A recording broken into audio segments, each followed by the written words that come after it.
Sometimes when life pushes you to the edge, you discover what you're truly made of.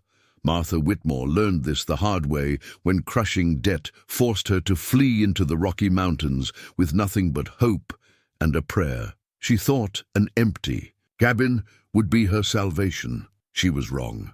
The cabin belonged to Silas Carver, a mountain man who hadn't seen civilization in 15 years. When he found her by his fire, his words weren't what any proper lady expected to hear. "I can smell you're fertile." Now Martha faced an impossible choice. She could return to the world that was slowly killing her, or trust her survival to a wild man who saw her as nature intended. What happens when desperation meets raw honesty in the untamed wilderness? Before we jump back in, tell us where you're tuning in from, and if this story touches you, make sure you're subscribed, because tomorrow I've saved something extra special for you. The torn gold band on Martha's finger caught the firelight as she pressed her back against the rough-hewn log wall, her heart hammering against her ribs like a trapped bird. 3 weeks ago, this ring had meant something. A promise, a future, respectability. Now it was just another reminder of how thoroughly her life had crumbled. She'd been Mrs. Edgar Whitmore for barely 6 months when the creditors came knocking. Edgar, with his smooth words and gentleman's manners, had swept her off her feet at the church social in Denver. What she hadn't known was that his charm extended to borrowing money he had no intention of repaying. When the consumption took him that bitter February, Martha inherited more than grief. She inherited debts that would have taken 3 lifetimes to pay. The firelight danced across Silas Carver's weathered face as he studied her with eyes the color of winter sky. He stood near the stone hearth he'd built with his own hands, every line of his body speaking of coiled strength and patient watchfulness. His dark hair, streaked with premature silver, hung past his shoulders, and his beard had grown wild during his years of solitude. He wore buckskins that had been worked soft as butter, and his hands, those large, capable hands that had just spoken such startling words, rested easily at his sides. "You're not from around here," he said, his voice carrying the measured cadence of a man who'd grown accustomed to silence. "City folk don't usually wander this far up the mountain, especially not in March snow." Martha's tongue felt thick in her mouth. The proper response would be to introduce herself, to explain her circumstances with the genteel politeness her mother had drilled into her from childhood. Instead, she found herself staring at this man who'd taken one look at her and made an observation that no civilized person would ever voice aloud. The cabin around them spoke of 15 years of careful craftsmanship and patient solitude. Every beam had been selected and fitted by hand, every stone in the fireplace chosen for its perfect fit. Shelves lined the walls, holding books whose leather bindings had been oiled and cared for, jars of preserved foods, and tools maintained with meticulous attention. A wooden cross hung above the mantel, its surface worn smooth by countless touches, an unexpected touch of faith in this wild man's domain. "I got lost," Martha finally managed, her voice barely above a whisper. "I was trying to reach the mining camp at Silver Creek, but the storm—" "Silver Creek's been abandoned for 2 years now," Silas interrupted gently. "Nothing there but rotting timber and empty holes in the ground." His eyes never left her face, reading the story written in her hollow cheeks and the desperate set of her shoulders. "You running from something or to something?" The question hung in the air between them like smoke from the fire. Martha's fingers found the torn ring again, twisting it nervously. She could lie, could craft some story about visiting relatives or taking in the mountain air for her health. But something in his steady gaze suggested he'd see right through any deception. "From," she admitted quietly. "Definitely from." Silas nodded, as if this confirmed something he'd already suspected. He moved to the fire, adding another log with practiced efficiency, and Martha noticed how the flames seemed to bend toward him, as if even the elements recognized his mastery over this wild domain. "My name's Martha," she offered, though her voice shook with the vulnerability of the admission. "Martha Whitmore. Well, it was Parsons before—" She stopped, realizing how little any of that mattered here. "Silas," he replied simply, "though most folks down in the settlements call me Wolf." He glanced at her torn dress, the mud caked on her boots, the way she held herself as if expecting a blow. "When's the last time you ate something hot?" The unexpected kindness in the question nearly undid her. Martha felt tears prick her eyes and blinked them back fiercely. She'd learned in these past weeks that tears were a luxury she couldn't afford, that they only made people uncomfortable and suspicious. 2 days, maybe 3, she admitted. "I had some hardtack, but sit." The command was gentle but unmistakably firm. Silas moved to a pot hanging over the fire, stirring something that smelled of venison and wild herbs. "You look ready to—" "Drop where you stand." Martha hesitated, propriety warring with exhaustion and hunger. In Denver, accepting food from a strange man in his cabin would have been scandalous beyond measure. But Denver felt like something from another lifetime, and scandal seemed a small price to pay for survival. She sank onto the bench he'd indicated, a piece of furniture hewn from a single massive log and polished smooth by years of use. The warmth of the fire began to seep into her bones, and for the first time in weeks she felt the tight knot of fear in her chest loosen just slightly. Silas ladled stew into a wooden bowl and set it before her along with a spoon carved from horn. The meal was simple, chunks of meat, wild onions, and roots she couldn't identify, but it was the most delicious thing she'd tasted in months. "Thank you," she managed between bites, trying not to wolf down the food like a starving animal, though. That's exactly what she was. "Mountain's got its own rules," Silas said, settling across from her with his own bowl. "First rule is, you don't let people starve if you can prevent it. Second rule is, everything has a cost." Martha's spoon paused halfway to her mouth. "What kind of cost?"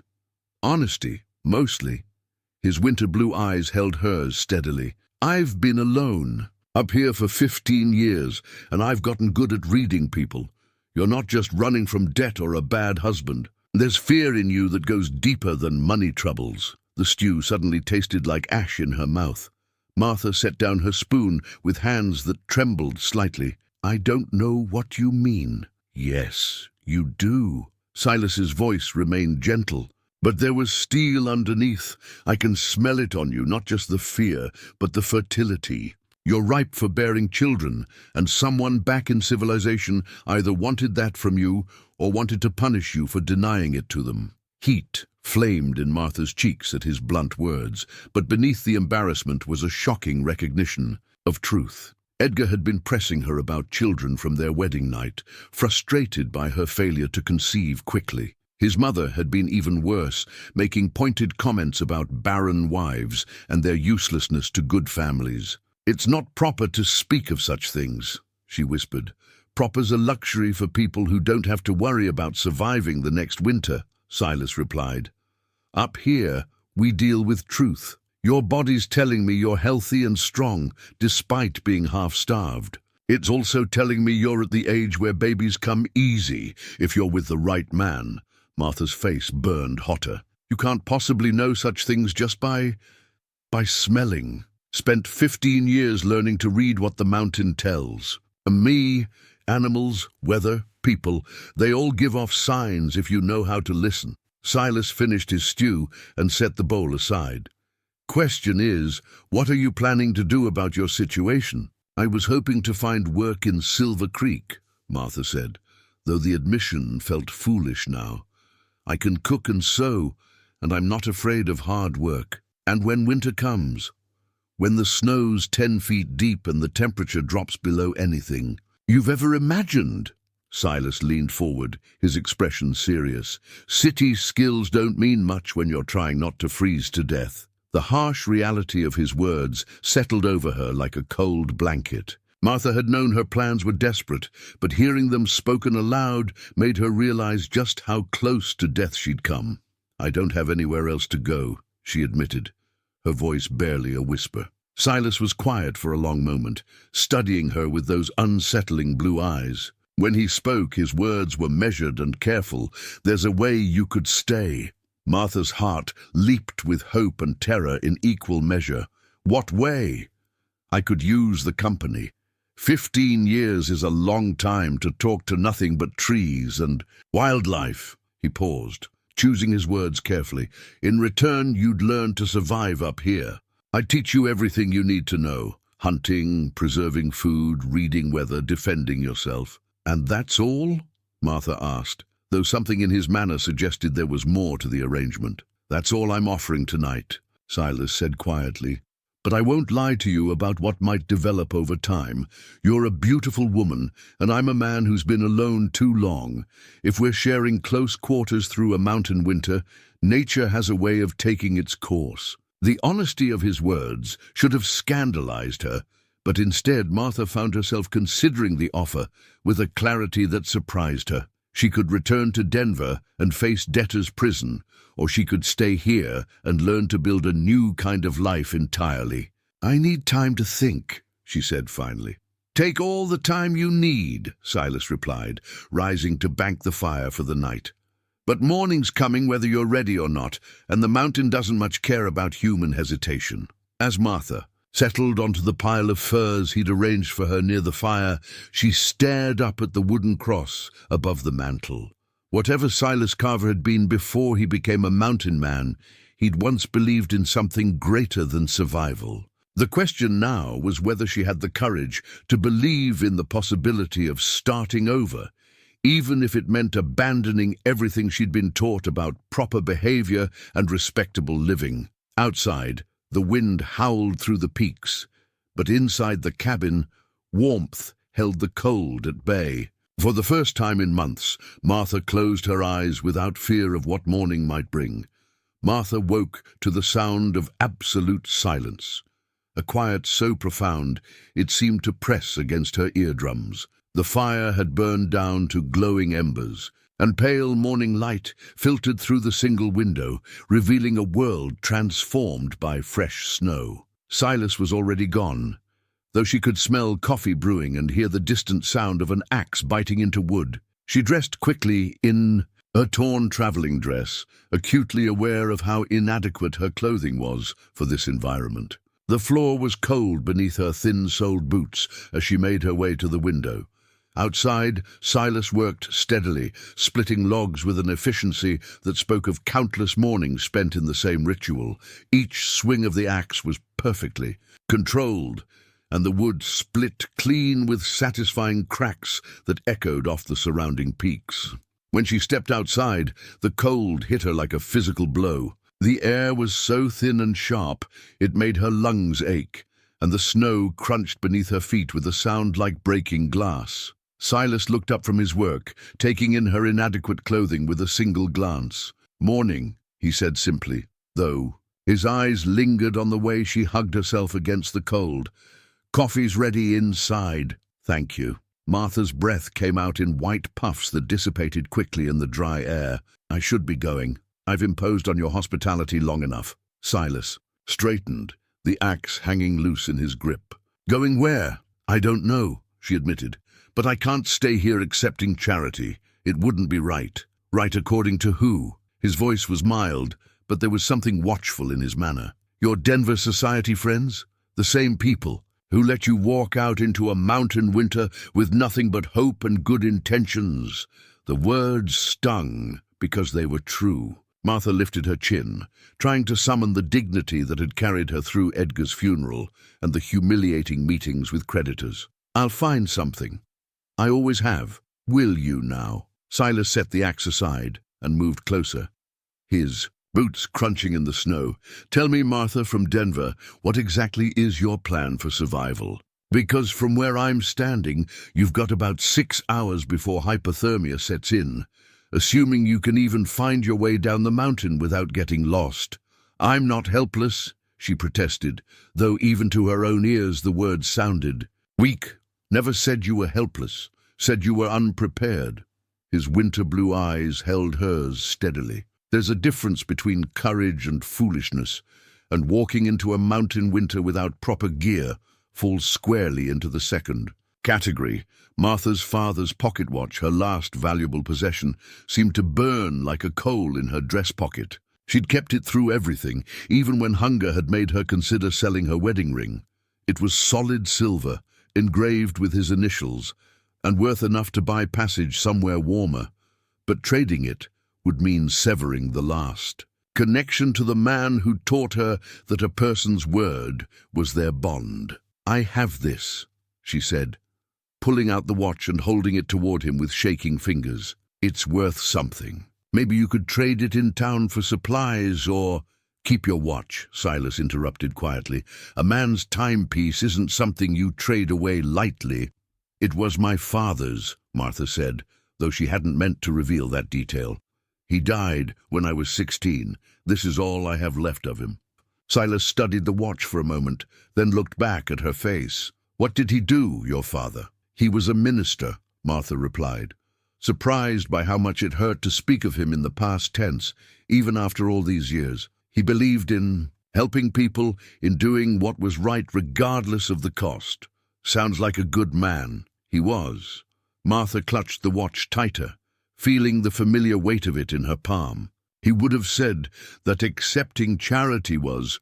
He would have said that pride's a sin when it keeps you from accepting help you need," Silas finished for her. "Ministers tend to understand that survival sometimes requires swallowing your dignity." Before Martha could respond, the wind picked up, sending snow swirling around them in dancing spirals. The temperature, already bitter, seemed to drop another 10 degrees in the space of a heartbeat. Silas glanced at the sky with the practiced eye of someone who'd learned to read weather like scripture. "Storm's coming," he said, and there was an urgency in his voice that hadn't been there before. "Big one by the look of those clouds. We need to get inside." Martha looked up at the sky, seeing nothing but grey clouds that looked much like the ones that had been there when she'd arrived. "How can you tell?" 15 years of watching mountain weather teach you things," Silas said, already moving toward the cabin. "The way the wind shifts, how the air smells, the feel of the pressure changing. This one's going to be bad." As if summoned by his words, the first fat snowflakes began to fall, drifting down with deceptive gentleness. Within minutes, the flakes were smaller and coming faster, driven by a wind that seemed to come from all directions at once. "I should go," Martha said again, though the words sounded hollow even to her. "If there's a storm coming, you'll die," Silas said bluntly, catching her arm as she turned toward the trees. "Not maybe, not probably. You will die, and I'll find your body come spring when the snow melts." The stark certainty in his voice stopped her cold. Martha had grown up hearing stories about mountain storms, but she'd always assumed they were exaggerated tales meant to frighten children. Looking at Silas's face, she realized she'd been naive about more than just the weather. "How long will it last?" she asked. "Could be hours, could be days." Silas was already guiding her back toward the cabin, his hand firm but gentle on her elbow. Mountain storms don't keep to human schedules. Inside the cabin, the warmth felt like salvation. Silas moved with practiced efficiency, checking his stores, securing shutters and banking the fire higher. Martha stood near the door, watching him work and feeling increasingly useless. "Is there something I can do to help?" she asked. "Stay warm and don't panic," Silas replied, without looking up from the supply of firewood he was arranging near the hearth. "This cabin's weathered plenty of storms. We'll be fine as long as we're smart about it." Outside, the wind began to howl with a sound like voices crying in the wilderness. The cabin shook slightly under the assault, but the thick log walls held firm. Martha found herself grateful for Silas's skill as a builder. Every joint was tight, every chink between logs sealed with careful precision. "Tell me about this arrangement you mentioned last night," she said quietly, settling onto the bench near the fire. Silas paused in his work, his hands stilling on a piece of split pine. "What do you want to know?" "Everything. If I'm going to be trapped here for days, I need to understand what you're offering." He straightened, wiping his hands on his buckskins, and moved to sit across from her. The firelight played across his weathered features, highlighting the silver in his hair and the lines around his eyes that spoke of years spent squinting into sun and snow. "I'm offering to teach you to survive," he said simply. how to hunt, how to preserve food, how to read weather and season, how to defend yourself if the need arises. In return, you provide companionship and help with the daily work of staying alive.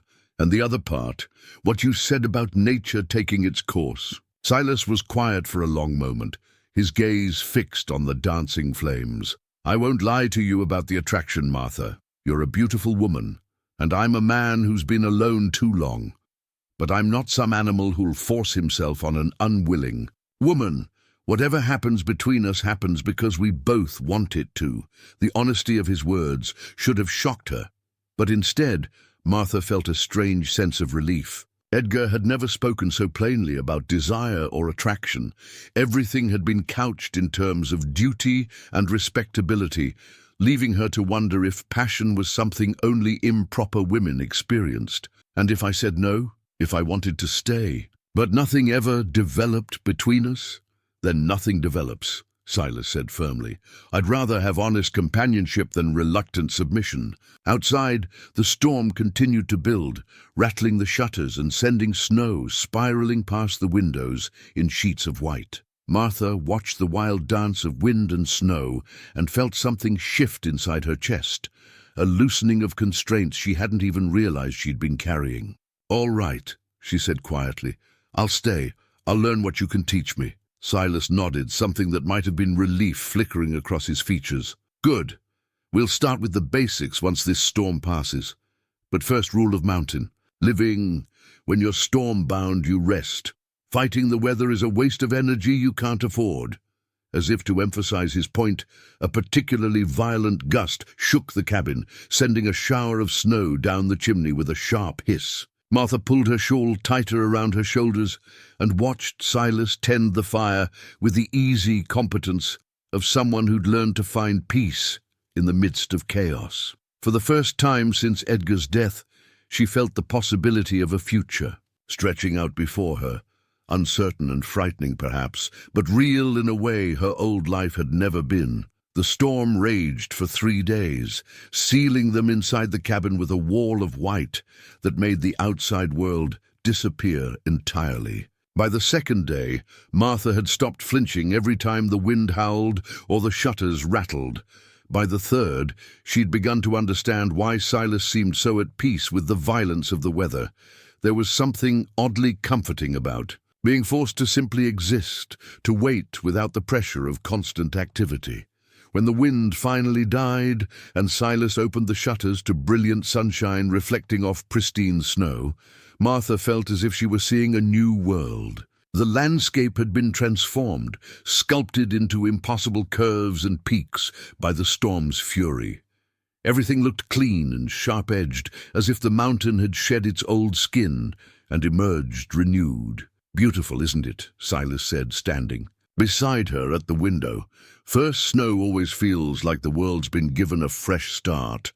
Martha nodded, though she was acutely aware of his presence beside her, the warmth radiating from his body, the steady rhythm of his breathing, the way he smelled of wood smoke and leather and something indefinably masculine. 3 days of close quarters had made them familiar with each other's habits and rhythms in ways that felt both natural and dangerous. Now the real work begins, Silas said, moving away from the window to gather his gear. First lesson in mountain survival. Everything you eat, you either grow, hunt, or preserve yourself. The nearest town's a 2-day ride when the weather's good, which means we can't count on outside supplies for anything essential. He pulled a knife from its sheath, a wicked-looking blade with a handle worn smooth by years of use. Martha's eyes widened at the sight of it, and Silas noticed her reaction with a slight smile. This is going to be your knife, he said, holding it out handle first. Every person living on the mountain needs one, and you need to learn to use it properly. Martha hesitated before taking the weapon, surprised by its weight and the way it seemed to warm to her touch.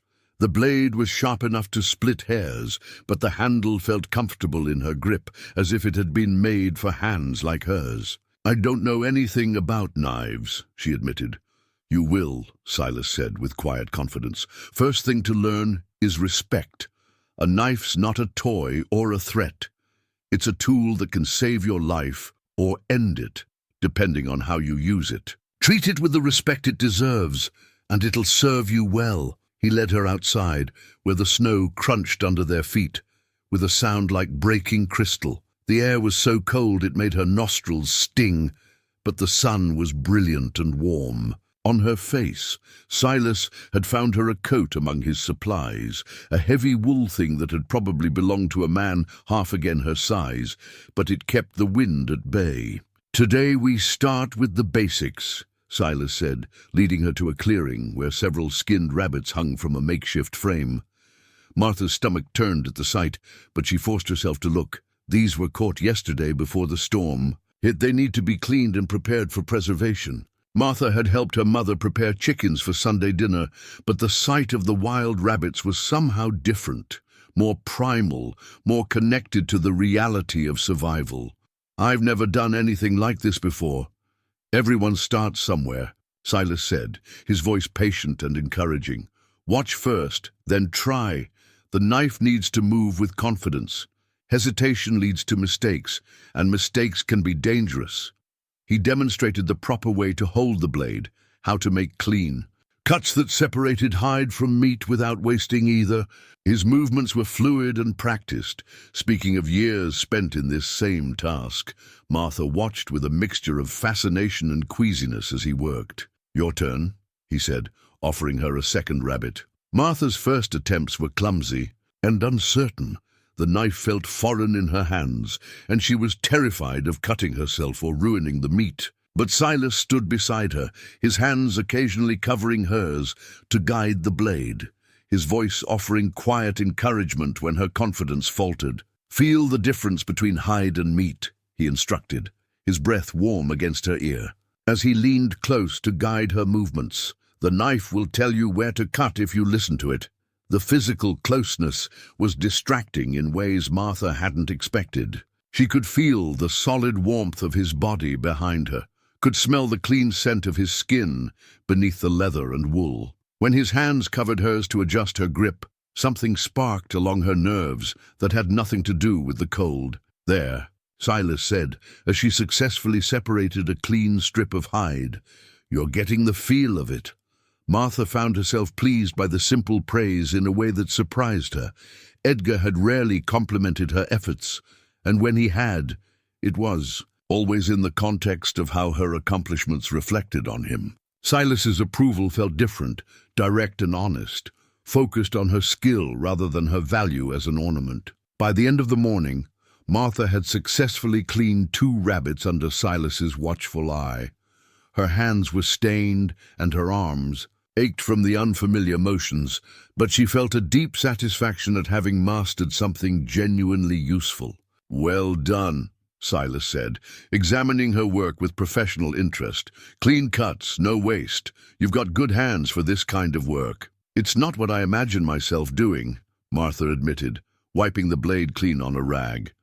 "A year ago, I was planning church socials and worrying about whether my parlor furniture was fashionable enough." "What did you imagine yourself doing?" Silas asked, beginning the process of cutting the meat into strips for drying. Martha considered the question.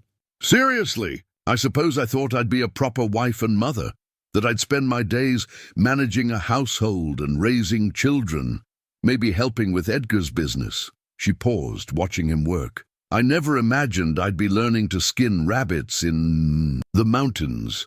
"Life has a way of taking you places you never planned to go," Silas said quietly.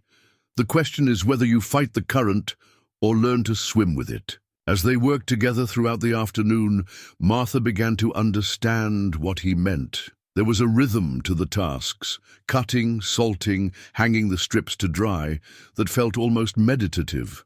Her hands grew more confident with the knife, and she found herself anticipating the next step without having to ask for guidance. "Why did you come up here?" she asked, as they cleaned their tools in the snow. 15 years ago, I mean. What made you leave civilization behind?" Silas was quiet for so long that Martha thought he might not answer. When he finally spoke, his voice was measured and careful. "Sometimes a man finds that civilization doesn't have much use for who he really is," he said. "Sometimes the only way to find peace is to go where the world can't follow." Martha heard pain in those words, old hurt that had been buried but never fully healed. She wanted to ask more, to understand what had driven him to this solitary life, but something in his manner suggested the conversation was closed. As the sun began to set behind the peaks, painting the snow in shades of gold and rose, Martha realized that her hands had stopped shaking when she held the knife.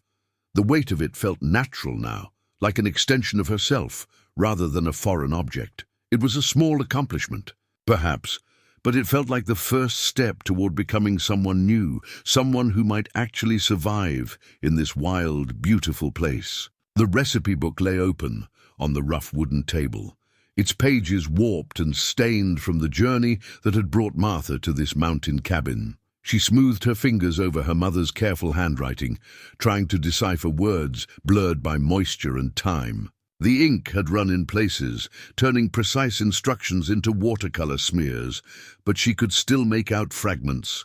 Cream until light. Fold gently, bake until golden. "Trying to recreate your mother's cooking?" Silas asked, settling onto the bench across from her with a steaming cup of coffee. "Trying to remember what it felt like to make something beautiful," Martha replied, not looking up from the damaged pages. "Everything here is about survival, cutting meat, preserving food, staying warm. I thought maybe—" She trailed off, feeling foolish. Maybe what? Maybe if I could make something that reminded me of home, it would feel less like I'm disappearing. Entirely. The admission came out softer than she'd intended, revealing more vulnerability than she'd meant to show. Silas studied her for a moment, his winter blue eyes thoughtful. "What did you have in mind?" Martha turned to a page that was mostly legible, her mother's recipe for apple tart, written in the careful script she remembered from childhood. "This was my father's favorite. Mother made it every Sunday after church, and the whole house would smell like cinnamon and happiness." "Don't have any apples," Silas said gently, "but there are wild berries preserved from last summer, and I've got honey from a hive I tend down the slope." Martha looked up at him in surprise. "You keep bees." "Mountain bees are hardy creatures. They know how to survive winters that would kill their lowland cousins." He rose and moved to a shelf, returning with a clay jar filled with dark, fragrant honey. "This is mountain wildflower honey, stronger than what you're used to, but it's got more character." The honey was unlike anything Martha had ever tasted.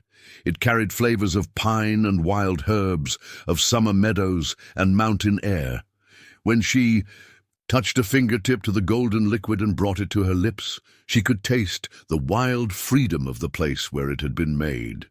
"It's perfect," she breathed, already imagining how it might transform her mother's recipe. Working together in the small kitchen area, they began the slow process of adaptation. Martha's preserved berries replaced fresh apples, and the wild honey substituted for refined sugar. The wooden bowls and crude utensils bore no resemblance to her mother's fine kitchen tools, but there was something satisfying about working with implements shaped by hand rather than machine. "Your mother teach you to cook?" Silas asked, watching her measure flour with careful precision despite the lack of proper measuring cups.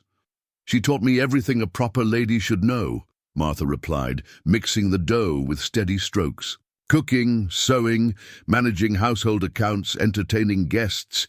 She said a woman's worth was measured by how well she could create comfort for others." Sounds like she was a wise woman. She was. Martha's hand stilled for a moment, remembering. The gentlewoman who died when Martha was barely 20. She would have been horrified to see me now, living alone with a man who isn't my husband, learning to use a hunting knife, wearing men's clothes. Would she? Silas challenged gently. Or would she have been proud to see her daughter learning to survive, to adapt, to find ways to create beauty even in the wilderness? The question made Martha pause. She'd been so focused on what her mother would have thought improper that she'd forgotten the woman's deeper lessons about resilience and grace under pressure. As the tart baked in the stone oven Silas had built into the fireplace, the cabin filled with the warm sense of cinnamon and berries. It wasn't quite the same as her mother's apple tart, but it was something new, a bridge between the woman she'd been and the woman she was becoming. "Tell me about the bees," Martha said, settling beside the fire to wait for the baking to finish. Silas's face brightened with unexpected enthusiasm. "Found the hive 3 years ago, wild swarm that had taken up residence in a hollow tree. Most folks would have smoked them out and taken the honey, but I figured they were better partners than prey." "Partners?" "I protect them from bears and harsh weather, help them through the worst of winter when food's scarce. In return, they share their honey and help pollinate the wild berries I depend on." He paused, a smile tugging at the corner of his mouth. "They're good company, too. Bees don't judge a man for talking to himself." Martha found herself smiling at the image of this fierce mountain man having conversations with honeybees. "Do you ever get lonely? Really lonely, I mean?" "Every day," Silas admitted without hesitation. "But there's a difference between being alone and being lonely. I chose this solitude, which makes it bearable. It's when you're surrounded by people who don't see you that loneliness really hurts." The honesty of his words touched something deep in Martha's chest. She'd felt that kind of loneliness during her marriage, surrounded by Edgar's friends and business associates, all of whom saw her as an ornament rather than a person with thoughts and feelings of her own. "Is that why you left?" she asked quietly. "Because people didn't see you." Silas was quiet for a long moment, staring into the fire. "I left because I saw too much," he said finally. "Sometimes knowing what people are really capable of makes it hard to live among them." Before Martha could ask what he meant, the scent of browning pastry filled the air. They turned their attention to the tart, which had emerged from the oven, golden and fragrant. It wasn't her mother's recipe exactly, but it was something entirely their own, wild and sweet and touched with the essence of the mountain. They ate in comfortable silence as the sun set outside, painting the snow-covered peaks in shades of rose and gold. The tart was delicious in a way that had nothing to do with perfection and everything to do with the care that had gone into its making. "This is good," Silas said finally, savoring another bite. "Different from what you were trying to recreate, but good in its own way. Better, maybe," Martha admitted, surprised by her own words. "It tastes like this place, wild and honest and real."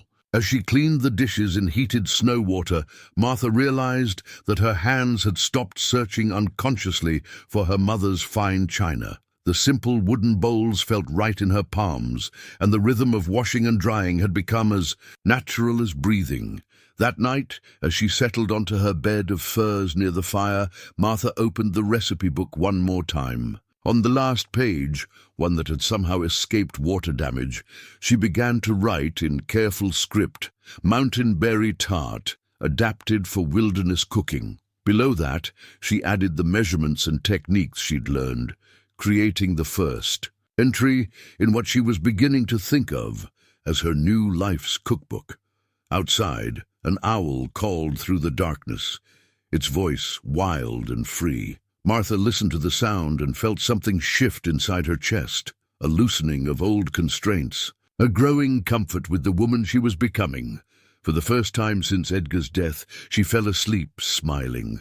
Spring arrived like a whispered promise, bringing the sound of running water and the first tentative green shoots pushing through patches of snow. Martha woke one morning to find Silas already gone, but she could hear him somewhere outside, his voice raised in what sounded almost like conversation.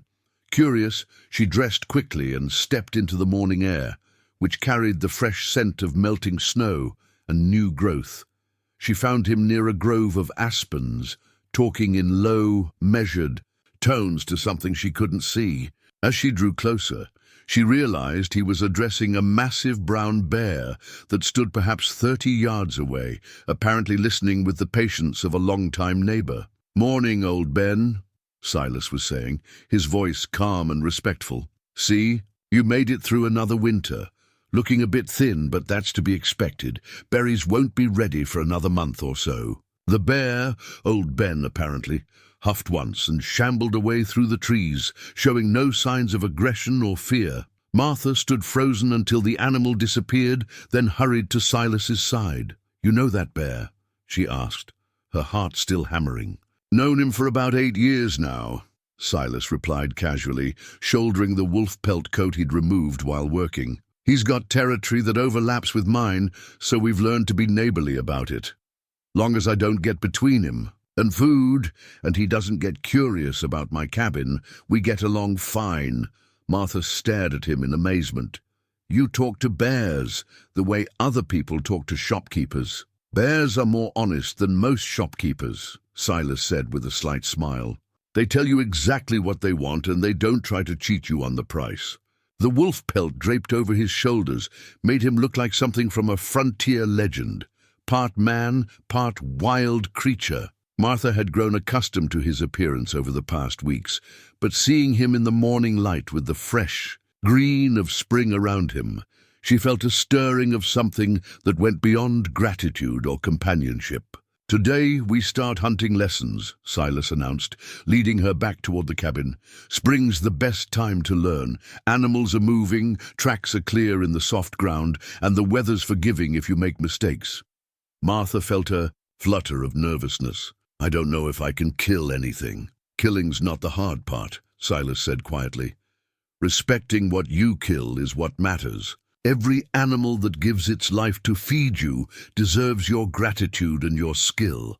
Waste is the only real sin in hunting." He spent the morning teaching her to read tracks in the soft earth, the delicate prints of rabbits, the larger marks left by deer, the distinctive paw prints of various predators. Martha found herself fascinated by the stories written in mud and snow, the way Silas could look at a few pressed leaves and know that a doe with a limp had passed this way 2 hours ago. "You're learning to see," he told her, as she correctly identified a set of fox tracks near the creek. "Most people look but don't see. They're so busy thinking about where they're going that they miss what's right in front of them." The observation felt like more than a hunting lesson. Martha realized she'd spent most of her adult life looking past the present moment, always focused on future respectability or past disappointments. Here on the mountain, the present was all that mattered. The next track, the next breath, the next moment of shared warmth by the fire. Their first real argument came that afternoon when Silas declared her ready to try tracking a deer on her own.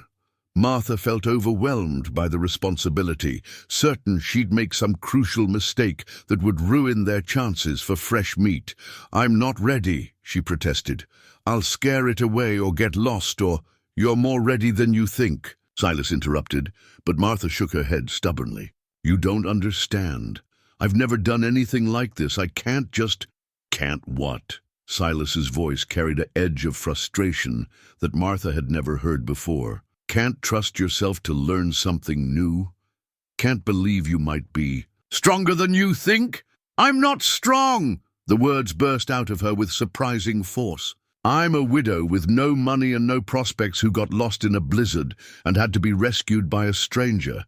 I can barely take care of myself, let alone hunt for food." Silas was quiet for a long moment, studying her with those penetrating blue eyes. When he spoke, his voice was gentle but firm. The woman who survived Edgar's death and creditors circling like vultures, who walked into a mountain winter with nothing but courage, who learned to skin game and use a hunting knife in a matter of days. That woman is stronger than she knows. The unexpected praise hit Martha like a physical blow. She felt tears prick her eyes and turned away, embarrassed by the emotion. "I'm scared," she admitted quietly. "Good," Silas said, moving to stand beside her. "Scared keeps you alive. Cocky gets you killed." He paused, then added more gently, "I'll be with you every step. You won't be alone." The reassurance in his voice made something flutter in Martha's chest, not just relief, but something warmer and more dangerous.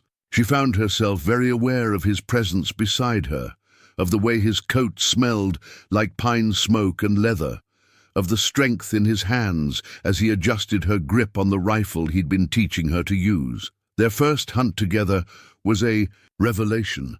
Moving through the forest with Silas was like watching a master craftsman at work, every step deliberate, every sense alert, every movement flowing naturally into the next. Martha found herself matching his rhythm, her breathing slowing, her awareness expanding to include the whisper of wind through branches and the distant sound of running water. When they finally spotted the deer, a young buck drinking at a mountain stream, Martha's heart began to race. Silas positioned her carefully, his hands guiding her arms as she raised the rifle, his voice a quiet murmur in her ear as he talked her through the shot. "Breathe in, let half out, hold it steady," he whispered, his chest against her back, his warmth seeping through her coat.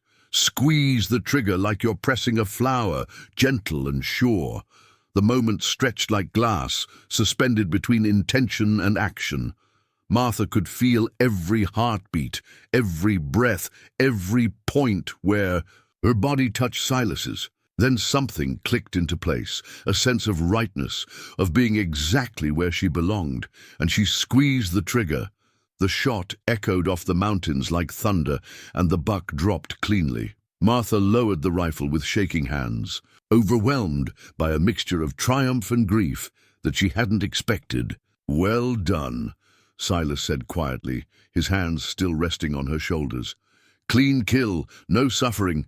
He'll feed us well." As they field-dressed the deer together, Martha realized that something fundamental had shifted between them. The casual touches, the shared concentration, the way he'd held her steady during the shot, all of it had created an intimacy that went beyond mere companionship. When their eyes met across the deer's body, she saw her own awareness reflected in his gaze, and neither of them looked away.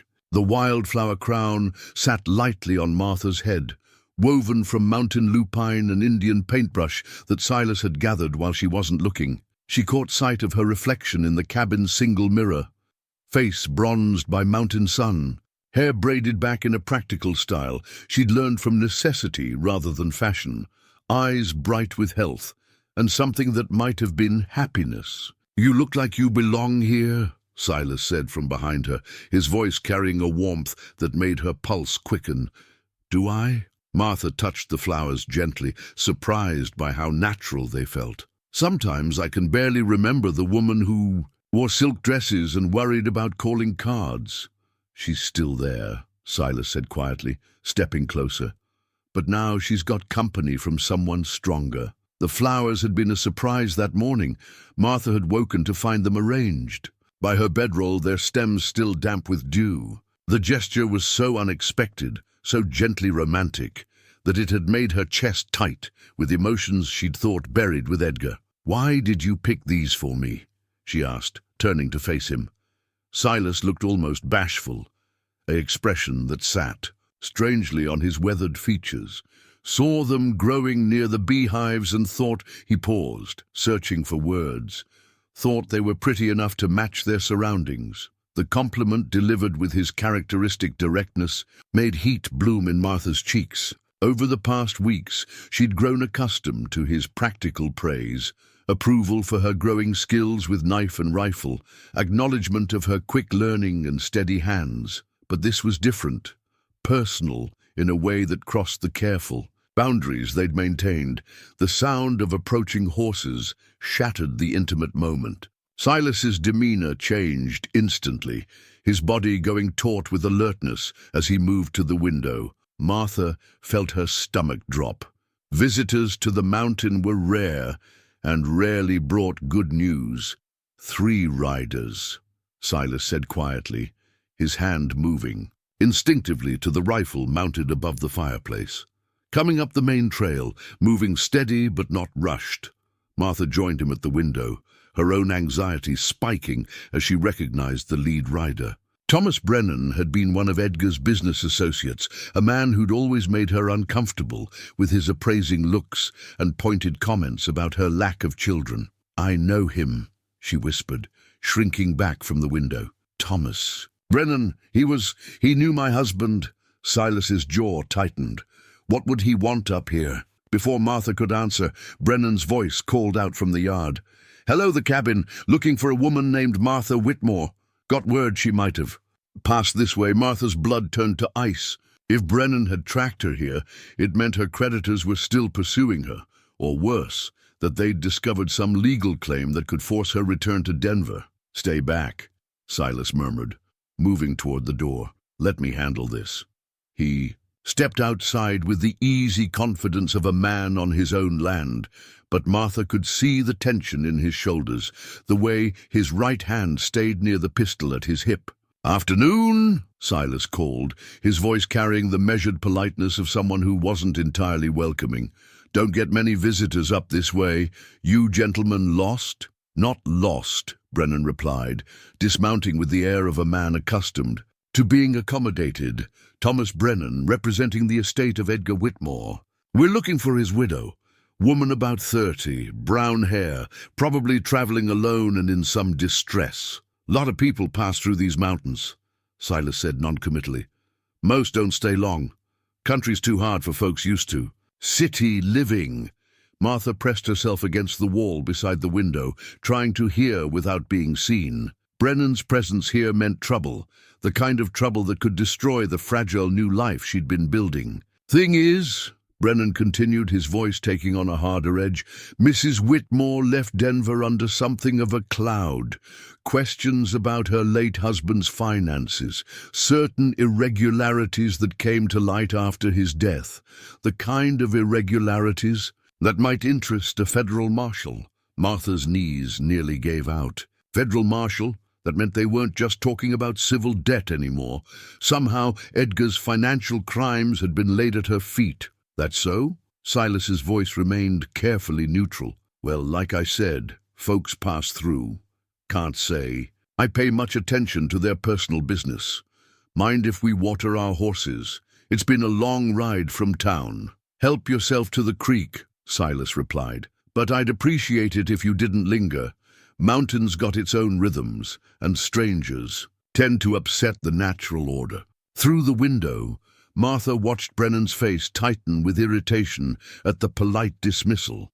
He was a man accustomed to intimidating people with his wealth and connections, and Silas's quiet refusal to be impressed clearly rankled. "You—" "No," Brennan said, his tone becoming more threatening. "There's a reward for information leading to Mrs. Whitmore's whereabouts. Substantial reward. Might be worth a mountain man's time to think carefully about whether he's seen anyone matching her description." "Might be," Silas agreed pleasantly. "Course, I'd have to actually see someone matching that description to earn any reward. So far, you're the first visitors I've had in months."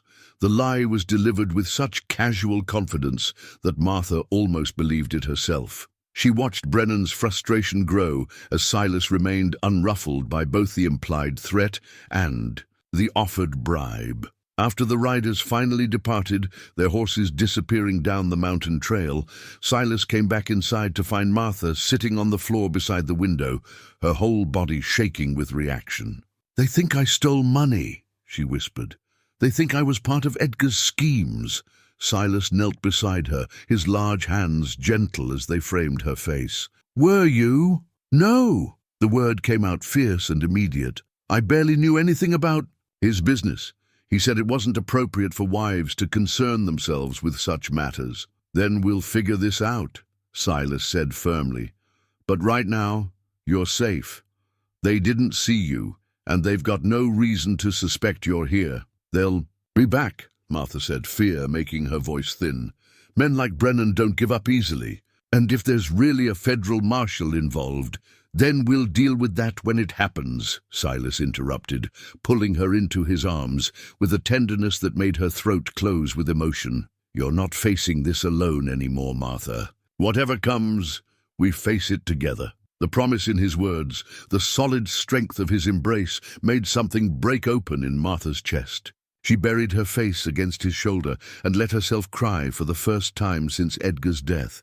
Not the careful, ladylike tears she'd shed at the funeral, but raw, honest sobs that seemed to come from her very soul when the storm of emotion finally passed. Martha found herself still in Silas's arms, her head resting against his chest where she could hear the steady rhythm of his heartbeat. The wildflower crown had come loose and lay scattered on the floor around them, but somehow that felt right, like she was shedding the last pretense of the genteel life she'd tried so hard to maintain. "I'm not who I was when I came here," she said quietly. "No," Silas agreed, his voice rumbling through his chest. "You're someone better, someone real." When he tilted her face up to meet his eyes, Martha saw her own longing reflected there, the desire for connection, for honesty, for a love that had nothing to do with social expectations and everything to do with the fundamental recognition of kindred souls.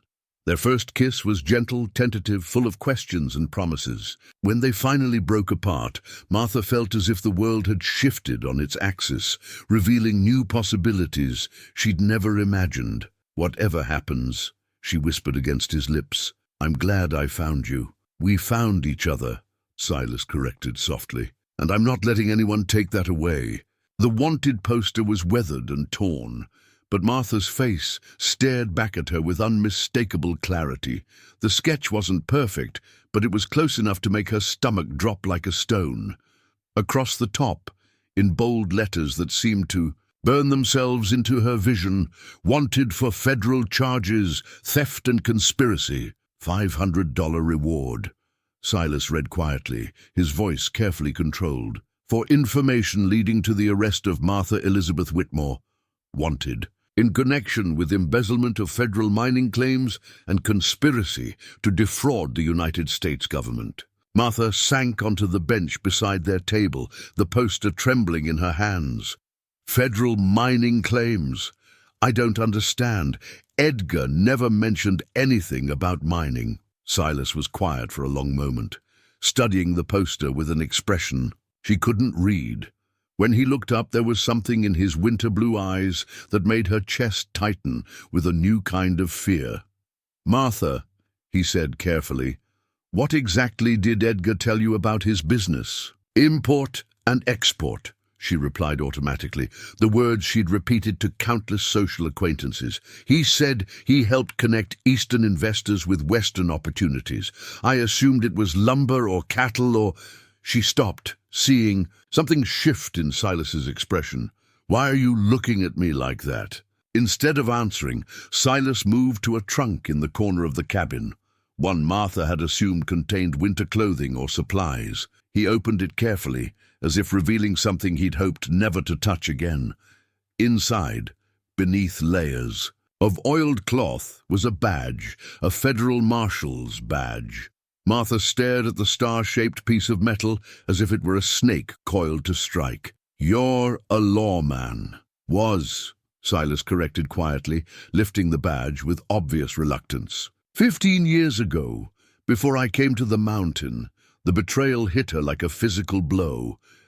"You've been lying to me this whole time." "No." Silas's voice was firm, but Martha could hear the pain beneath it. "I've been exactly who I said I was, a man who chose to leave civilization behind. He held up the badge, "this isn't who I am anymore." "But you know about the charges against me," Martha said, her voice rising with panic and fury. "You know what they're accusing me of, and you've been sitting there letting me tell you I don't understand." Silas set the badge on the table between them like a confession. "Edgar Whitmore was involved in a scheme to sell fraudulent mining claims to Eastern investors, claims on federal land that couldn't legally be sold. When the scheme collapsed, it cost investors over $200,000 and left the government looking for someone to blame. And they blame me." Martha's voice came out flat, drained of emotion. "They blame his widow, who inherited all his assets and disappeared right after the investigation began." Silas met her eyes steadily. "From the outside, it looks like you knew about the scheme and fled with whatever money you could salvage." Martha felt the walls of the cabin pressing in around her. Everything she'd built here, every moment of peace and growing love, suddenly felt like a house of cards built on a foundation of lies. "Is that what you think?" she asked quietly. "That I'm a criminal who seduced you into protecting me?" "No!" The word came out fierce and immediate. I think you're a woman who got caught up in her husband's crimes without understanding what was happening. I think you fled because you were scared and alone, not because you were guilty. How can you be sure?" Silas was quiet for a moment, then reached for another item from the trunk, a thick folder tied with string. "Because I investigated the original case." Martha's world tilted sideways. "What?" "Edgar Whitmore's mining scheme was my last case before I left the Marshal Service," Silas said, his voice heavy with old pain. "I spent 6 months tracking down leads, interviewing investors, trying to understand how a small-time confidence man managed to steal that much money from that many people. And what did you find?" "I found that Edgar was charming and convincing and very good at making people believe what they wanted to believe. But I also found that he was careful to keep his wife completely isolated from his business." Silas opened the folder, revealing pages of notes in his own careful handwriting. "Every interview I conducted, every witness I spoke to, painted the same picture. Mrs. Whitmore was a proper lady who knew nothing about her husband's affairs." Martha stared at the folder as if it contained her salvation and damnation in equal measure. "If you knew I was innocent, why didn't the investigation?" "Because knowing something and proving it are different things," Silas said bitterly. "My superiors wanted someone to pay for the crime, and a dead man can't stand trial. His widow, who inherited everything and then disappeared, she made a convenient scapegoat. So you let them railroad me." "I tried to stop it." Silas's voice cracked with old grief. "I wrote report after report explaining that there was no evidence of your involvement. I argued with prosecutors, threatened to go public with what he found.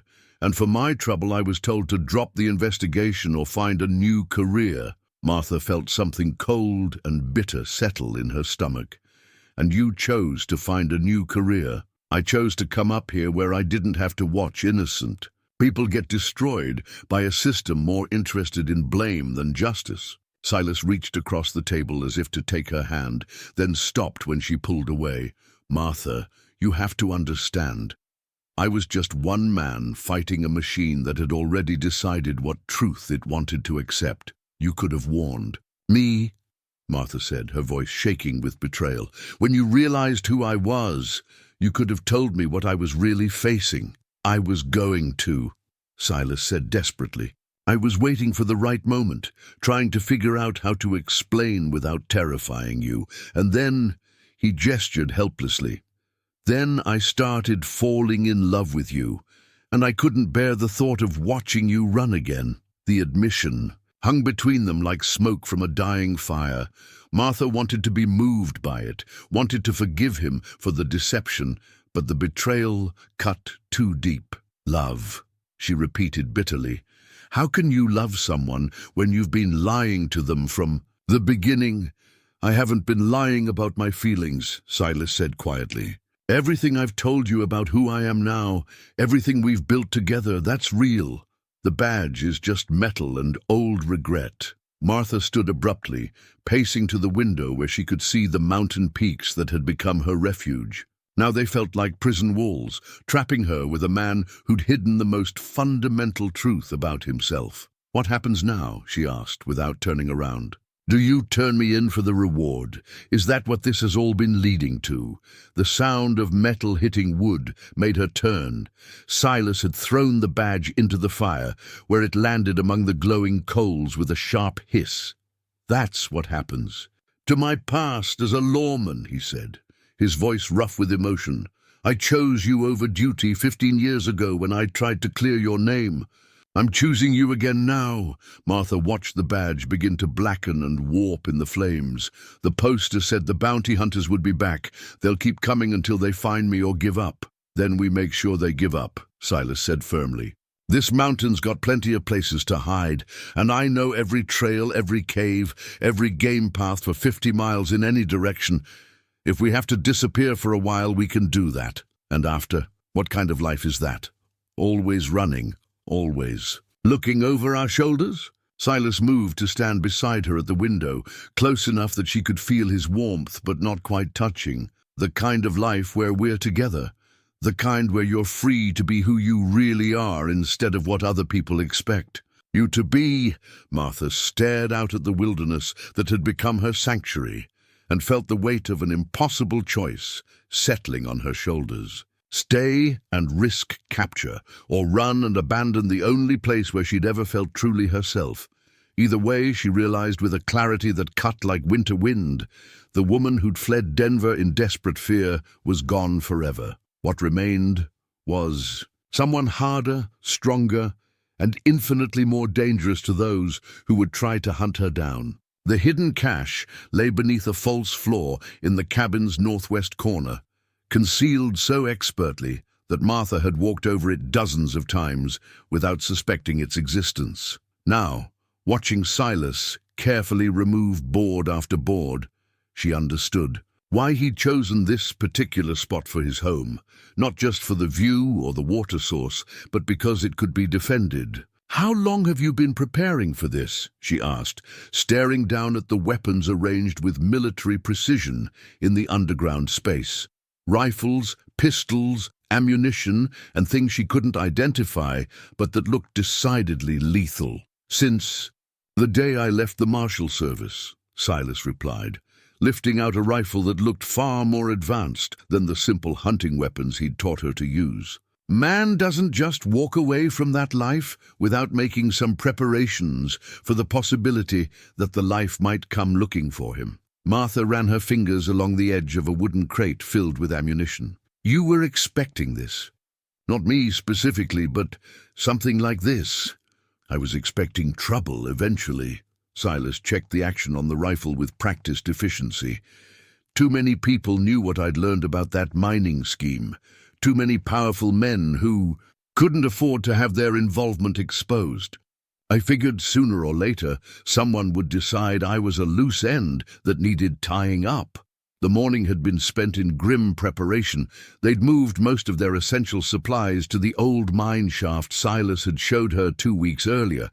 A natural cave system that offered both shelter and multiple escape routes.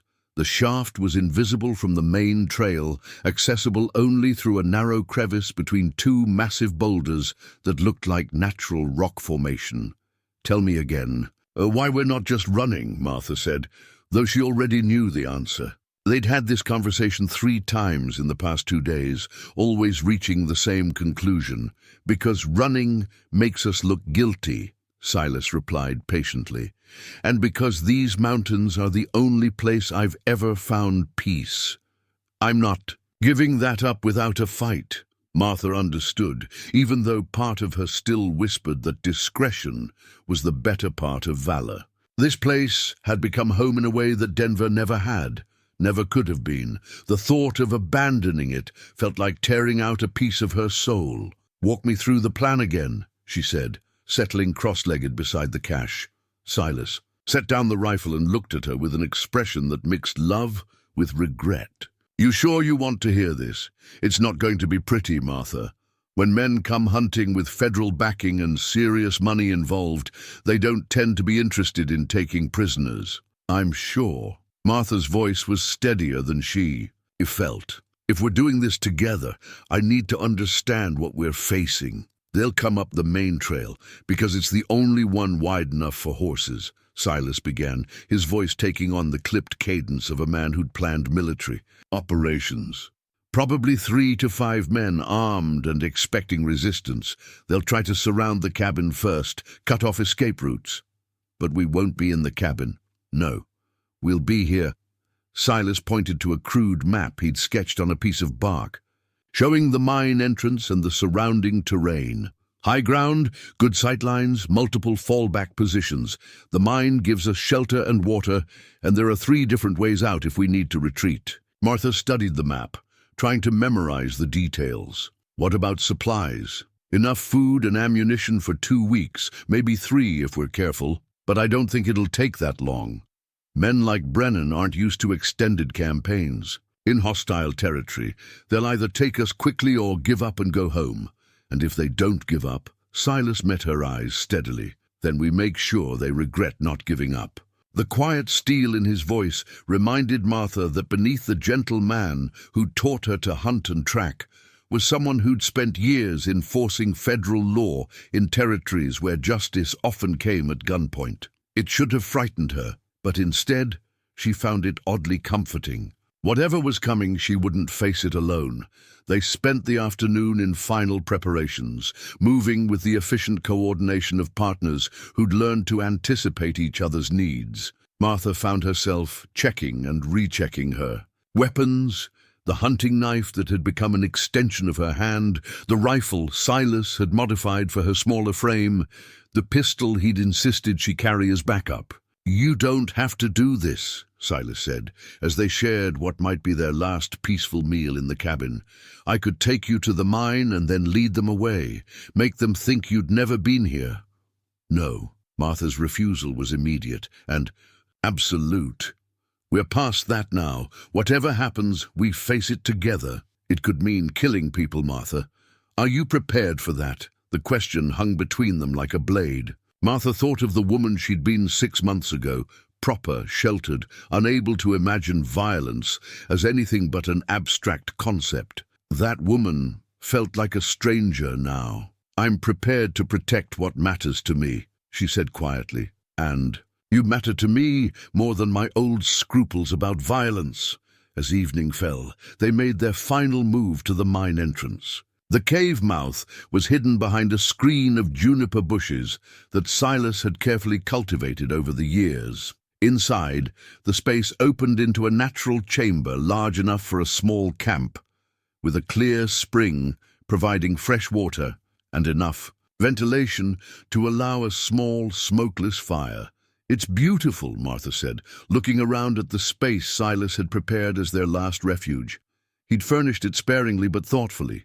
Sleeping furs, cooking implements, even a few books, wrapped in oiled cloth. "I used to come here when the cabin felt too civilized," Silas admitted. "Sometimes a man needs to remember what it's like to live with nothing but stone walls and starlight." They settled in to wait, taking turns on watch while the other rested. The night sounds of the mountain seemed different here, wilder, more primal. An owl called somewhere in the darkness, and Martha found herself thinking of the first night she'd spent in Silas's cabin, how the sound had seemed to promise freedom she'd never imagined. "Do you regret it?" Silas asked during his watch, his voice barely audible in the darkness. "Any of it, coming here, staying, what we've become to each other?" Martha considered the question seriously. 6 months ago, she'd been a widow facing debtor's prison, alone and terrified and convinced her life was over. Now she was a fugitive from federal law, preparing to fight for her freedom with weapons she'd learned to use with deadly skill. By any reasonable measure, her situation had gotten infinitely worse. "No," she said finally, "I don't regret any of it. Whatever happens tomorrow, these months with you have been the first time in my life I've felt truly alive. Even knowing what it might cost?" "Especially knowing what it might cost." Martha reached for his hand in the darkness, finding it warm and steady. "I'd rather live 6 months as myself than 60 years as what other people expected me to be." Silas squeezed her fingers gently. "That's the woman I fell in love with. Not the proper widow from Denver, but the mountain woman who learned to hunt and fight and speak her own truth." As dawn approached, bringing with it the likelihood of confrontation, Martha felt a strange sense of peace settling over her. Whatever came next would be met by a woman who'd discovered her own strength, who'd learned that love was worth fighting for, and who'd finally found a place in the world where she truly belonged. The morning light, filtering into the cave, was pale and cold, but it illuminated something that hadn't been there before. A future that belonged entirely to her and Silas, if they were strong enough and brave enough to claim it. Outside, the mountain waited in silence, but Martha no longer feared what that silence might conceal. She'd learned to read the language of wind and stone, to trust her instincts and her partner, to find strength in places she'd never known existed. When the hunters came, and they would come, they'd find not the helpless widow they expected, but a woman who'd been forged by hardship into something far more dangerous than they could imagine. The makeshift sling felt natural in Martha's hands as she tested its weight and balance one final time. She'd crafted it from leather strips and a smooth riverstone, following half-remembered instructions from a book about biblical warfare. It seemed fitting somehow, David's weapon against Goliath, wielded by a woman who'd learned that sometimes the smallest acts of defiance carried the greatest power. "Remember," Silas murmured from his position beside her, "the sling's for distraction and confusion, not killing shots. You want to break their concentration? Give me openings to work with?" Martha nodded, though her throat felt too tight for speech. Through the screen of juniper branches, she could see 5 riders approaching the cabin in the pre-dawn gloom. They moved with military precision, spreading out to surround the building before dismounting. Professional bounty hunters, not the local law enforcement she'd been hoping for. "That's Brennan in the lead," she whispered, recognizing the man who'd visited 3 days earlier. "The others look like hired guns, ex-military by their formation." Silas agreed grimly. "They're not planning to take anyone alive." The lead rider, a scarred man with the bearing of someone accustomed to violence, raised his hand in a silent signal. 2 men circled toward the back of the cabin, while Brennan and another approached the front door. The 5th remained with the horses, rifle ready. Martha watched Brennan hammer on the door with the butt of his pistol. "Carver, we know you're in there, and we know you're harboring a federal fugitive. Send out the woman and we'll make this easy on everyone." Silence answered him, broken only by the morning wind through the pines. "Have it your way," Brennan called. "Boys, smoke them out." The attack began with methodical brutality. One of the men circling the cabin threw something through the rear window, a burning brand that caught the dry wood of the interior walls almost immediately. Smoke began pouring from the eaves as the fire took hold. "That's our cue," Silas said, shouldering his rifle. "Remember the plan. You stay high and provide cover while I work my way around to flank them." Martha's first shot with the sling was wide, the stone sailing harmlessly past the man tending the horses, but her second found its mark, striking him in the shoulder with enough force to spin him around and send his rifle clattering to the ground. "What the hell?" Brennan spun toward the sound, trying to locate the source of the attack. Silas's rifle spoke from a completely different position, the shot echoing off the surrounding peaks like thunder. The man Martha had hit with the sling went down permanently, a red flower blooming on his chest. "Up in the rocks," one of the hired guns shouted, pointing toward a ridge that was nowhere near their actual position. "2 of them at least." Martha reloaded the sling and sent another stone flying, this one catching the man near the burning cabin in the temple. He staggered, but didn't go down, blood streaming down his face as he raised his rifle toward the wrong set of rocks. The chaos was exactly what Silas had planned. Confusion about their numbers and position. Panic spreading through the attackers as they realized they were facing an enemy who knew the terrain and had chosen the ground for battle. But the bounty hunters were professionals, and it didn't take them long to adapt. Brennan barked orders, and the remaining men began moving in coordinated pairs, using the cabin and surrounding trees for cover as they worked their way up the slope. "They're learning," Martha called softly to Silas, who had shifted position again and was now somewhere to her left. "Good," came his voice from the shadows. "Let them think they're gaining ground." Martha's next shot was deliberately aimed to miss, the stone striking a tree just close enough to one of the advancing men to make him dive for cover behind a boulder. The move put him exactly where Silas wanted him, exposed to a crossfire from their secondary position. The rifle cracked again, and the man behind the boulder didn't get up. 3 down, 2 remaining. But the survivors were Brennan and the scarred leader, and they'd stopped advancing. Instead, they'd taken cover behind the burning cabin and were clearly reassessing their situation. "Carver!" Brennan's voice carried a note of frustration that suggested things weren't going according to plan. "You're only making this harder on yourself. The woman's wanted for federal crimes. You can't protect her forever." "Watch me," Silas called back, his voice carrying clearly across the rocky terrain. "There's nowhere to run up here. We can wait you out, bring in more men if we have to. How long can you hold out without supplies?" Martha smiled grimly as she fitted another stone to her sling. If only they knew about the mine, about the weeks of supplies and multiple escape routes Silas had prepared. But their ignorance was her advantage, and she intended to press it. The scarred leader was moving again, trying to work his way around to a flanking position. Martha tracked him carefully, waiting for the perfect moment when he'd be exposed between rocks. When it came, her stone caught him squarely in the knee, and his cry of pain and anger echoed off the peaks as he went down hard. 4 down. Only Brennan left, and he was trapped behind a burning building with nowhere to go but up or down a mountainside that offered his enemies every possible advantage. The first phase of the battle was theirs, but Martha knew the real test was just beginning.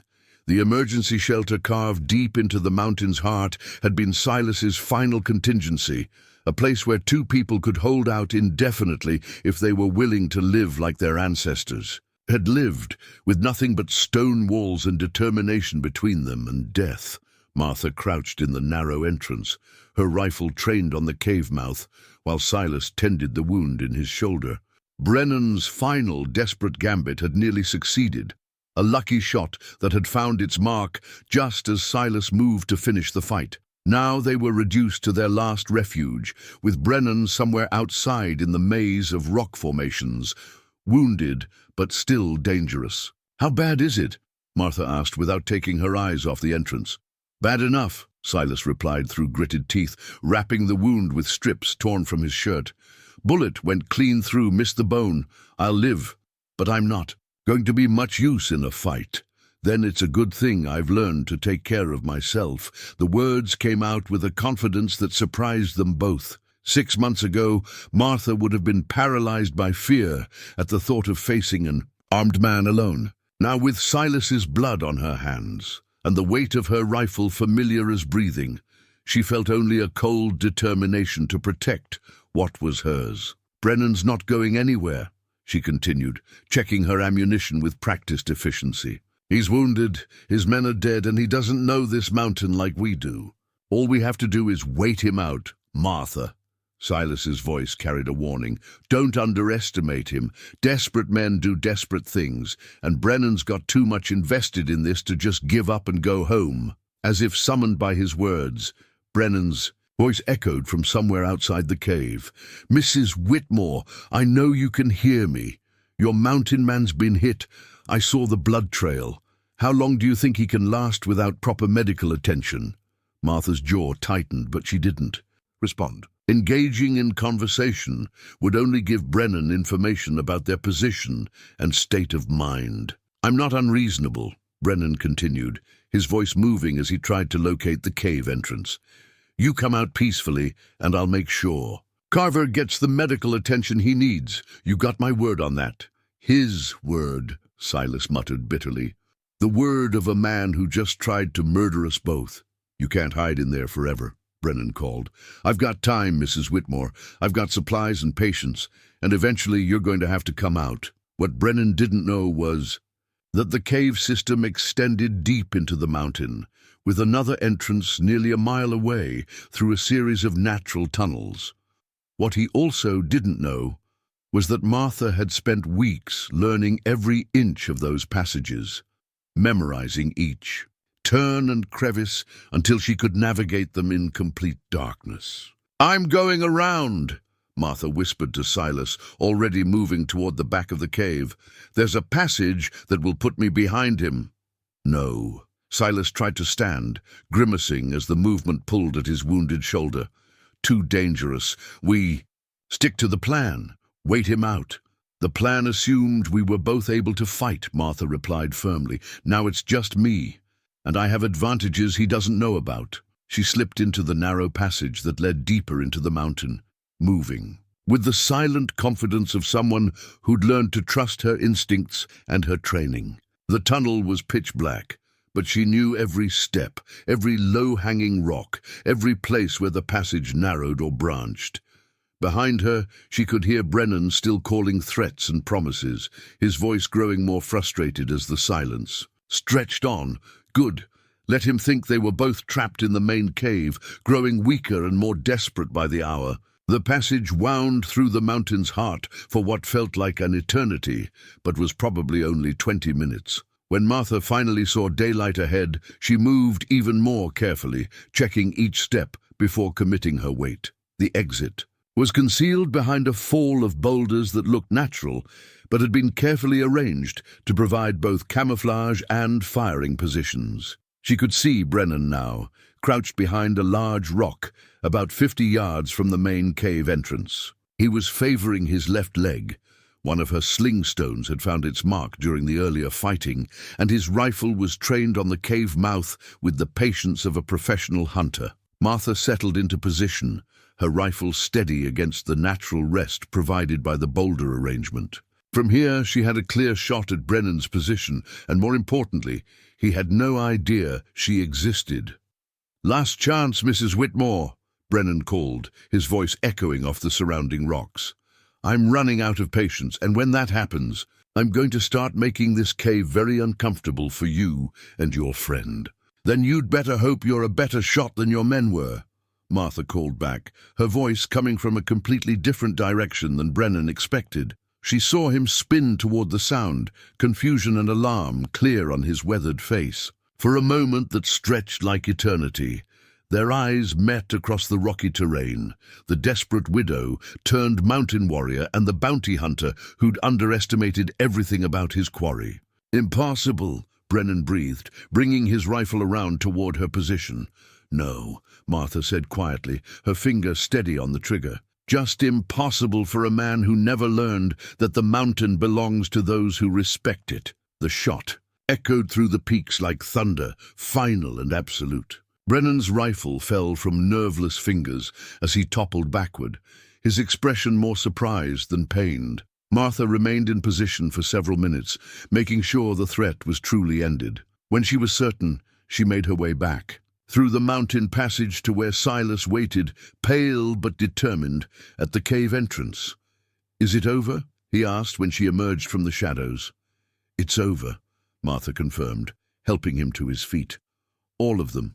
As they stood together in the mouth of the cave, looking out at the mountain that had tested them and forged them, Martha realized that more than just the immediate threat had ended. The last connection to her old life, the final claim that civilization had on her, lay buried in the rocky terrain outside. She was free, not just from the law, but from every expectation and limitation that had ever been placed on her. The mountain had claimed her completely, and she had claimed it in return.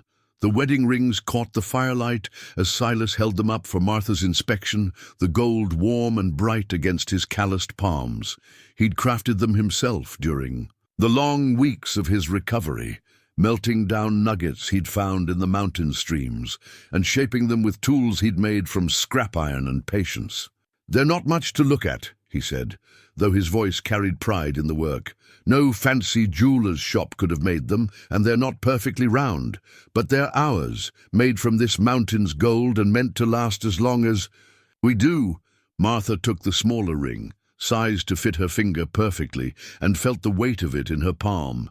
It was simple, unadorned, and more beautiful than any piece of jewelry she'd ever owned. "They're perfect," she said quietly. "Absolutely perfect." 6 months had passed since the confrontation that had ended with 5 graves dug into the rocky soil below their cabin. 6 months of healing, both physical and emotional, as they'd learned to live with the knowledge of what they'd done and what it meant for their future. The federal authorities had eventually given up the search. The official story, as far as Martha could piece it together from the occasional trader who passed through, was that the bounty hunters had been killed by hostile Indians while pursuing a fugitive who'd probably died in the mountains during the harsh winter, close enough to the truth to be believable, far enough from reality to keep them safe. "Do you ever regret it?" Martha asked, settling beside Silas on the porch he'd built to replace the one damaged in the fire. "Killing those men, I mean. Going against everything you swore to uphold as a marshal." Silas considered the question seriously, as he always did. When she asked about the weight of their choices, "I regret that it was necessary," he said finally. "I regret that the world is a place where good people have to do violent things to protect what matters. But I don't regret protecting you. And I don't regret choosing love over duty." The cabin behind them had been rebuilt stronger than before, with hidden passages and defensible positions that spoke to their hard-won understanding of what frontier life could demand. But it was also filled with touches of beauty and comfort. Martha's growing collection of mountain recipes, Silas's carefully tended books, the quilts she'd learned to make from deer hide and traded fabric. "I found something in the mine yesterday," Martha said, pulling a small pouch from her dress pocket, "when I was checking the water level in the back chamber." She poured the contents into her palm. 3 small gold nuggets that gleamed like captured sunlight. Enough for a proper wedding celebration if we're careful about how we trade them. Silas's eyes widened slightly. "Martha, that's a significant find. Enough to buy passage to California, set up a new life somewhere nobody would know our names. Is that what you want?" Martha asked, though she already knew the answer. "To start over somewhere else?" "No!" Silas's response was immediate and firm. "This is home. This is where we belong, where we've built something real together. I'd rather be poor here than rich anywhere else." Martha nodded, feeling the rightness of his words settle into her bones. The mountain had tested them, changed them, forged them into people strong enough to claim their own destiny. Leaving now would feel like betrayal of everything they'd endured to earn their place here. "Then we use the gold for practical things," she said, pouring the nuggets back into the pouch. "Better tools, more books, maybe some luxury items from the trading posts, things that make this life richer instead of trying to escape it." As evening settled over the peaks, painting the snow-covered summits in shades of rose and gold, they performed their own wedding ceremony in the clearing where Martha had first learned to hunt. No preacher, no witnesses except the mountain itself. But the vows they spoke carried more weight than any formal ceremony could have provided. "I promise to stand with you against whatever comes," Martha said, slipping the simple gold band onto Silas's finger. "To be your partner in this wild life we've chosen, to share your burdens and your joys, to grow old with you in this place that made us who we really are. I promise to protect and cherish you," Silas replied, his voice rough with emotion as he placed her ring. "To teach you everything I know about surviving and thriving in this wilderness, to build with you a life that's honest and free and entirely our own." When they kissed to seal their vows, the mountain seemed to approve. A golden eagle circled overhead, and somewhere in the distance, old Ben huffed his acknowledgement of the ceremony. That night, as they lay together in their rebuilt home, Martha reflected on the journey that had brought her from desperate widow to confident mountain woman. Every hardship, every moment of fear and uncertainty had been necessary to strip away the layers of expectation and propriety that had hidden her true self. "Do you think we'll have children?" she asked, her head resting on Silas's chest where she could hear the steady rhythm of his heart. "If we're blessed that way," Silas replied, his hand stroking her hair. "Mountain children, raised free and strong and able to take care of themselves." "They'll need to be strong," Martha mused. "This isn't a gentle place for the weak or unprepared." "They'll be strong," Silas said with quiet confidence. "Look what their mother became when the mountain claimed her. Look how she turned from a proper lady into a woman who could face down armed men to protect what mattered." Martha smiled in the darkness, thinking of the children who might someday play in these same meadows, learn to track and hunt and read. The mountain's moods. They would grow up free in ways she'd never been free, shaped by wilderness and love, rather than society's narrow expectations. Outside, the wind sang through the peaks with its eternal song of wildness and endurance. Martha listened to its voice and felt the deep satisfaction of someone who'd finally found where they belonged. The mountain had tested her and found her worthy, had given her a man who saw her strength rather than her limitations, had taught her that sometimes the greatest courage was simply refusing to live by anyone else's rules. She was no longer Martha Whitmore, the proper widow, fleeing debt and scandal. She was something new entirely, a woman who'd been forged by hardship into someone strong enough to claim her own destiny, someone worthy of the wild freedom the mountain offered to those brave enough to accept its gifts.